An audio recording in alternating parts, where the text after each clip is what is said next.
everyone, welcome to my channel. I hope you're having a lovely day. This is a 10-minute watercolor painting video. It is in real time, so if you want to follow along, you're welcome to do so. Otherwise, feel free to sit back and just enjoy watching a very quick painting come to life. Let's go ahead and jump right in. For this painting, I just wound up using one brush. It's my Slanted flat brush. And I already had a bit of an orange mixed up on my palette, but I needed it to be lighter. So I believe that mixture is cadmium red light with a little bit of cadmium red medium and a little bit of cadmium yellow medium. So I added more of the cadmium yellow medium to lighten it up and make it more of a yellowy orange. And it's a little hard to tell until the painting gets a little further along. So I'll give you a heads up to what I am painting. It is a koi fish or some type of fish like that, one of those lovely ones you might see in a large pond, and it's a bird's eye view, so we're looking at it from the top down. And I'm going in with a fairly wet brush, quite a bit of paint on there, and just blocking in the shape of the fish. If you've seen any of my other 10-minute painting videos, you probably realize that I don't do an undersketch for them just because it's meant to be a very fast painting itself, and so I'm not doing any undersketch. But with a longer painting where I do want it to be more proportionate, more accurate, I definitely start with a very light pencil sketch so that I can make sure all my proportions are correct. But for this one, we're just having fun. We're blocking in color, making sure that for that top fin, which is a white color, that I'm leaving space for that and not painting over it so that I can block it in and have a nice contrast between the white part of the fin and the orange of the fish.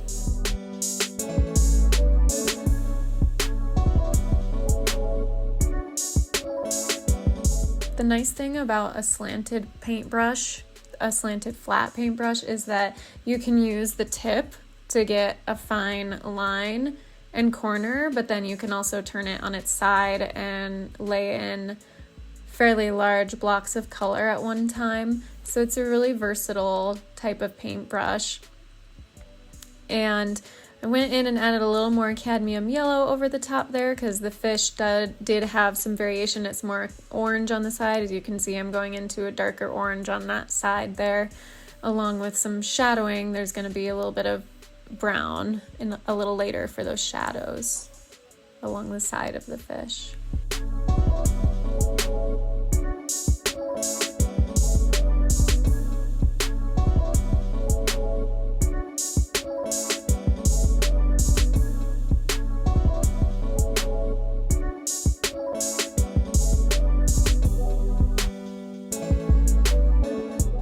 And again, not having a lot of time here, but wanting to get a sense of that scaly fish texture. So you just go in and dab your brush with a decent amount of paint. You don't want it to be too watery, otherwise all those colors you've already laid down will flow into each other and you won't have any texture at all. So basically a kind of wet and to dry technique for those scales where you have the layers of paint underneath pretty much dry and you're going back in with fairly thick paint over the top. And now you're starting to see maybe a little more of a fish shape there. I am going in and starting to add a fin and realizing I need to kind of rework the head face area. Again, this is not 100% accurate to the reference image, which, by the way, is linked in the description. The reference image is from unsplash.com. I have given credit to the photographer because it was a gorgeous photo, really, really nice, fun to work from. So so just with these quick paintings, you're probably not going to have a high level of accuracy, but hopefully you get to a point where the object you're painting is at least recognizable. And if you get to the end of that 10 minutes and feel like, oh, I could work a little more just to make it look a little more finished, you can absolutely do that or try and add in more detail.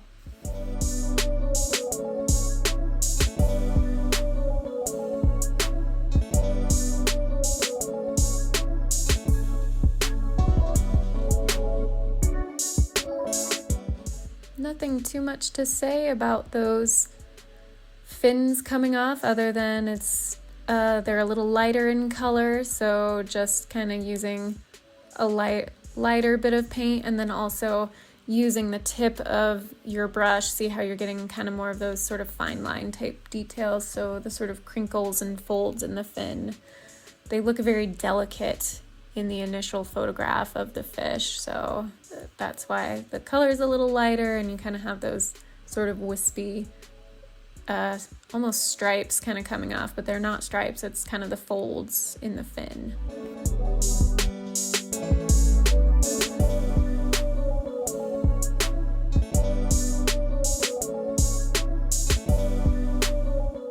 I think we're about at the halfway point, maybe slightly over here. So probably been painting for a little over 5 minutes at this point. And there's that brown I was telling you about, the burnt umber to add the shadow. So I go in and it's a little too dark at first, so then I just kind of blot it, dab it a little bit, and sometimes go over with a little more of a damp, clean brush to smooth it out. And did add some black for the eyes, just little kind of dots of it. You could see more of the eye in the initial photo on that left side, so I didn't want it to be too dramatic on the right, so I did wind up having to lift some of that black paint up with a damp, clean brush.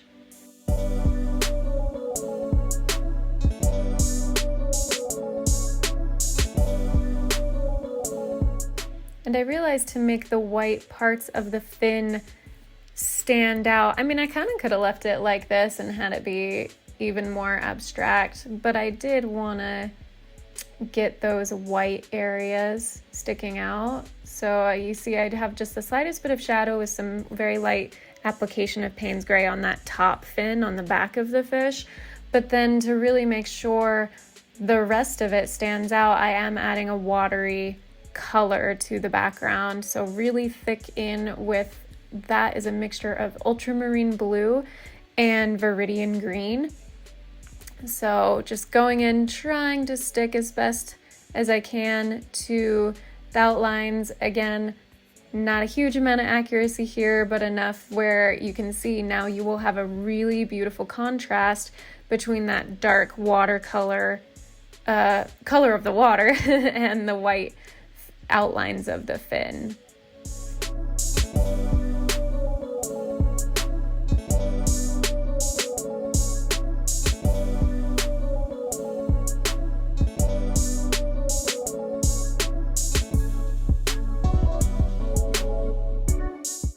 If I'd had more time, I would have definitely been a little more careful with the outlines of these colors and tried to mix up more of the paint to have it thicker, really thick application of it.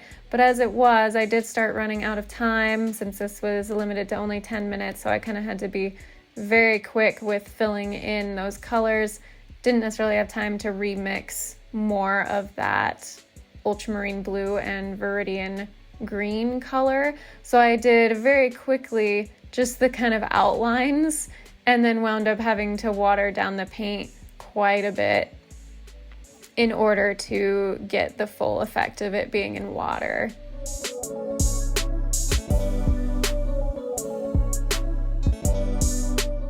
You can see I kind of did a little bit of a no-no and went in with the paintbrush that already had a bunch of that mixed color and into my what's supposed to be the clean, pure ultramarine blue, which I'll have to clean that up a little later, but I did wind up going in just to try and add a little more of a blue color because I was realizing I was running out of paint. So generally you want to try and keep your pure colors in your palette as clean as you can.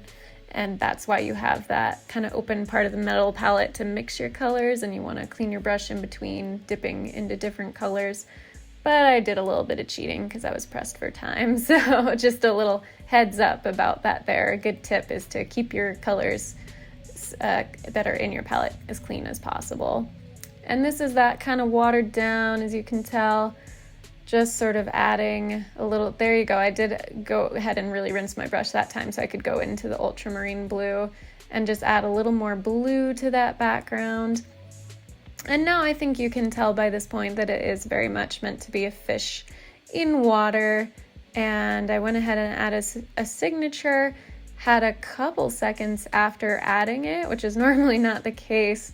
I normally am scrambling at the last minute to quickly finish off that signature. So I did add just a couple more water details, and that is basically it in a nutshell.